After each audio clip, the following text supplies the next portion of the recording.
بسم الله الرحمن الرحیم. شروع کوم په نام د خدای چې بخښونکی او مهربانه دی. درنو کتونکو سلامونه، احترامونه او ستړي مشئ.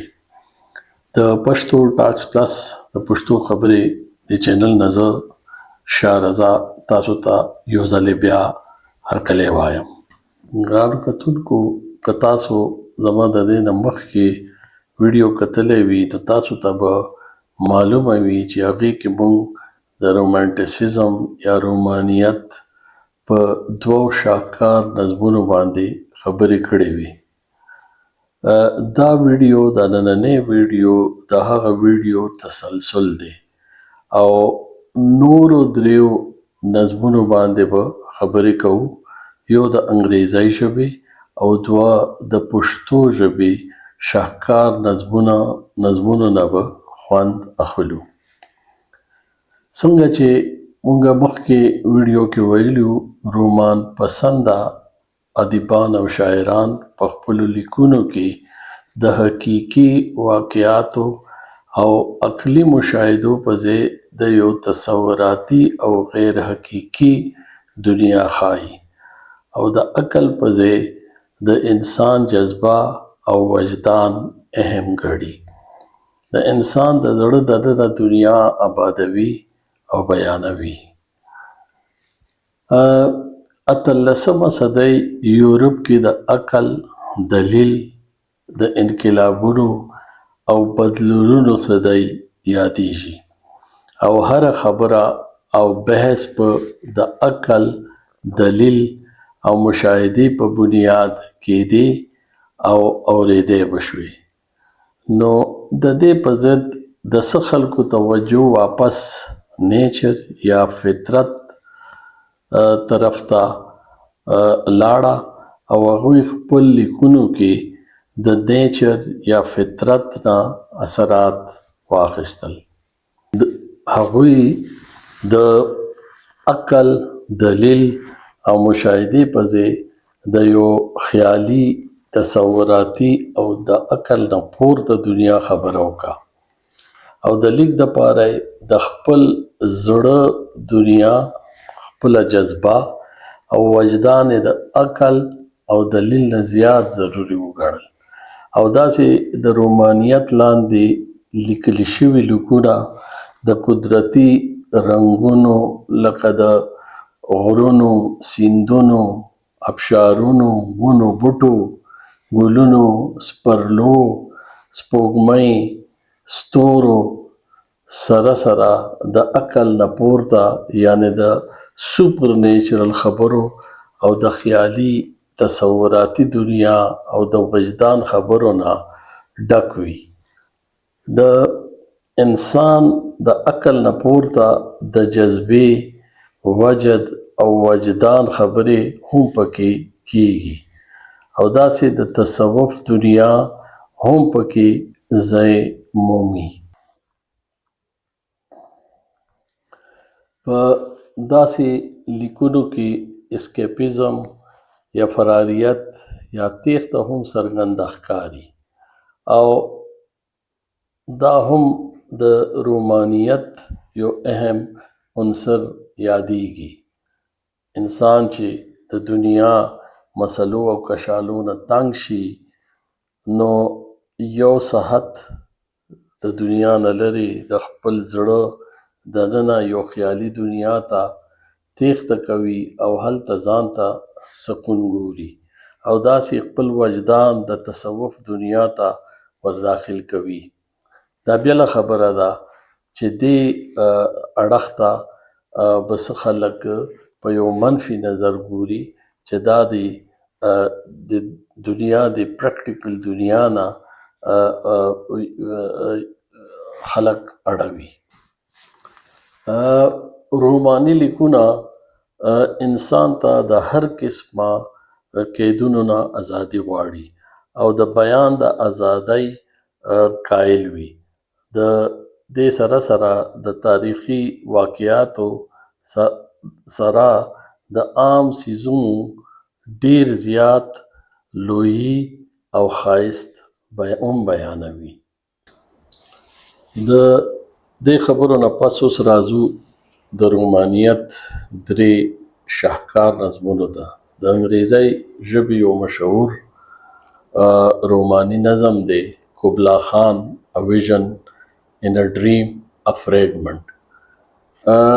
دا نظم سیموئل ټیلر کولریج د افیمو د اثر لاندې لیکلی و. د بیمارۍ د وجې د افیمو عادتو یوه شپه د افیمو په اثر کې د منګولو بادشاهانو یو تاریخي کتاب لوستلو نه پس ویده شو او په خوب کې دا نظم جوړ کړو چې ویښ شو نو نظم لیکلو ته کېناستو خو لږه یوه ټوټه یې لیکلې وه چې څوک میلمه یې راغلو نو د دې نظم لیکل ته نیمه کې پاتې شول او بیا نور نظم ته هیر شو او ټول عمر یې مکمل نه کړی شو. په دې نظم کې د رومانیت ټول اجزا راټول دي. په یو تصوراتي دنیا کې د عقل نه پورته یو خیالي عجیبه محل جوړ دی چې پکې سیند دی، د انساني عقل نه لرې غارونه دي، سپوږمۍ ده، فواره ده، ابشار دی او غرونه دي، لوی لوی شنه پټي دي، سمندر دی، تاریخي واقعه ده او جادو دی او د بې وفا یار یاد کې د غم سندره ده او ساز په لاس د پیغلې سندره ده. هر څه هر هغه څیز موجود دی کوم چې سړی د عقل او غم لړلې دنیا د مسلو نه لرې یو ښایسته د خیال دنیا ته بوځي او په آخر کې شاعر د دې خیال او تصور نه دومره اثر واخلي چې په خپله ځان ته د خیال یو عجیبه هوایي محل جوړ کړي چې خلک یې لرې لرې نه تماشې ته راځي.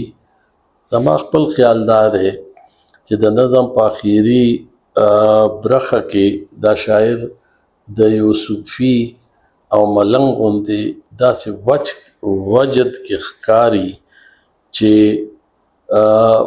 لکه د یو ببرسري او ځلنده سترګو مجذوب په شان هم علم لري او هم لیونتوب، ځکه چې خلک یره هم کوي او هم ترېنه د حلقې په شان راتاو وي. قبلای خان باچا دی او په حکم یې عجیبه محل جوړ کړی دی خو زیات عجیبه محل خو د آخر کې د شاعر جوړ کړی چې خلک یې تماشې کوي. څه خلک وایي چې دا محل یو استعاره ده او د دې نه مطلب تخلیقي آرټ یا شاعري ده. نو راځئ چې دا نظم واورو او خوند یې واخلو او د دې نظم ترجمه کول ګران غوندې کار ښکاري خو ما په خپله یو کوشش کړی دی او دا نظم مې پښتو کې ترجمه کړی دی او هغه به هم واورو او هیله لرم چې تاسو به خوښ شي. Kubla Khan, A Vision in a Dream, A Fragment. In Xanadu did Kubla Khan a stately pleasure-domed decree, where Elf, the sacred river, ran through caverns measureless to man down to a sunless sea. So twice 5 miles of fertile ground with walls and towers were girdled round, and there were gardens bright with sinuous rills where blossomed many an incense-bearing tree. And here were forests ancient as the hills, enfolding sunny spots of greenery. But oh, that deep romantic chasm which slanted Down the green hill athwart a cedarn cover, a savage place, as holy and enchanted as here beneath a waning moon was haunted by woman wailing for her demon lover. And from this chasm with ceaseless turmoil seething, as if this earth in fast, thick pants were breathing, a mighty fountain momently was forced, amid whose swift, half intermitted burst, huge fragments vaulted like rebounding hail or chafy grain beneath the thresher's flail. And mid these dancing rocks, once and ever, it flung up momently the sacred river, 5 miles meandering with a mazy motion through wood and dale. Sacred river ran, then reached the caverns, measureless to man, and sank in tumult to a lifeless sea. And mid this tumult, Kubla heard from far ancestral voices prophesying war. The shadow of the doom of pleasure floated midway on the waves, where was heard the mingled measure from the fountain in the caves. It was a miracle of rare device, a sunny pleasure dome with caves of ice. A damsel with a dulcimer in a vision I saw. It was an Abyssinian maid, and her dulcimer she played, singing of Mount Abora. Could I revive within me her symphony and song? To such a deep delight it would win me, that with music loud and long I would build that dome in air, that sunny dome, those caves of ice, and all who heard should see them here, and all should cry, beware, beware, his flashing eyes, his floating hair. Weave a circle round him thrice, and close your eyes with holy dread, for he honey dew hath fed and drunk the milk of paradise. د دې نظم ما یو کوشش کړی چې ترجمه یې کړم په پښتو کې، هغه تاسو ته وړاندې کوم.